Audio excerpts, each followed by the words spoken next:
लगता है बहू सब्जी के खेत में पैदा हुई थी। रीना, ये क्या सब्जी मंडी खोलनी है क्या घर में? नीलेश ने रीना को सब्जियों का ढेर साफ करते हुए देखकर कहा।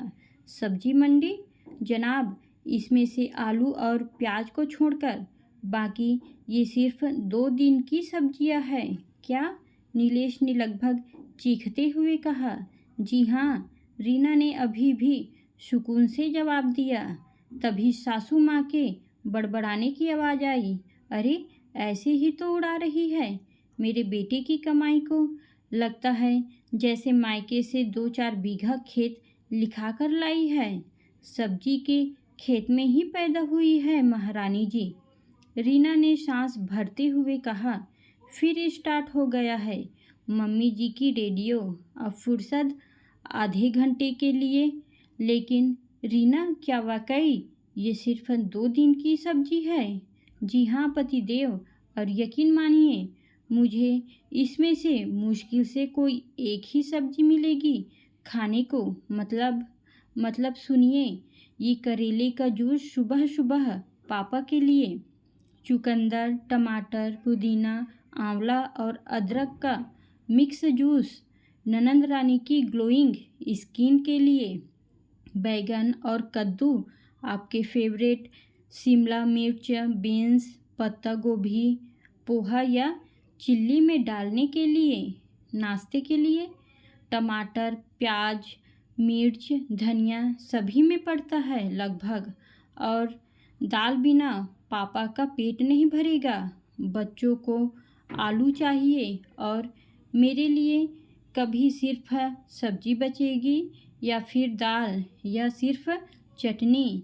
ये जो मम्मी जी मुझ पर इतना चिल्ला रही है, अगर इनकी थाली में 2 से कम सब्जियां हुई तो ये थाली को हाथ भी नहीं लगाएंगी। और ये सारे काम सब्जियां खरीदने व साफ करने समेत मैं करूँगी, क्योंकि सब्जी के खेत में पैदा हुई हूँ ना। रीना ने फीकी मुस्कान व उदास आंखों से कहा। नीलेश को न जाने क्यों रीना की उदास आंखों व उतरे चेहरे ने रात में सुकून से सोने न दिया और अगली सुबह एक नई रोशनी लेके आई।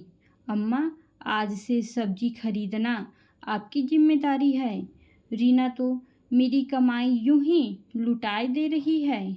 और बिट्टो, पापा का और अपना जूस तुम खुद बनाओगी और साथ में अपनी भाभी को भी पिलाओ। देखो कैसी लगने लगी है। नीलेश ने सबको आदेशित किया। अगली सुबह बचत के चक्कर में माता जी ने कोई सब्जी नहीं खरीदी। पुरानी सब्जियों से 2 दिन काम चला। फिर तीसरे दिन न पिताजी को जूस मिला, न बिट्टो को। ऊपर से सबकी थाली में भी सिर्फ एक सब्जी और दाल पहुंची।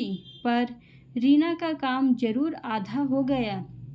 1 हफ्ते बाद मैं कह रही थी कि बेटा नीलेश, अब इस उम्र में मुझसे ये जिम्मेदारियां नहीं उठाई जाती। ऊपर से मैं समझ गई हूँ कि गलती बहू की नहीं बल्कि हम सब की है।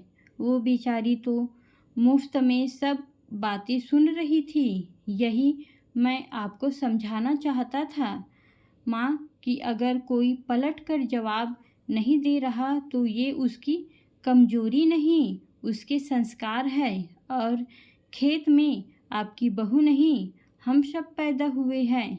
तभी एक सब्जी में किसी का पेट नहीं भरता। ऊपर से सारा काम भी उसी पर पड़ता है। हाँ भैया, आज से सब्जी लाने और साफ करने का काम मैं करूँगा, देवर ने कहा।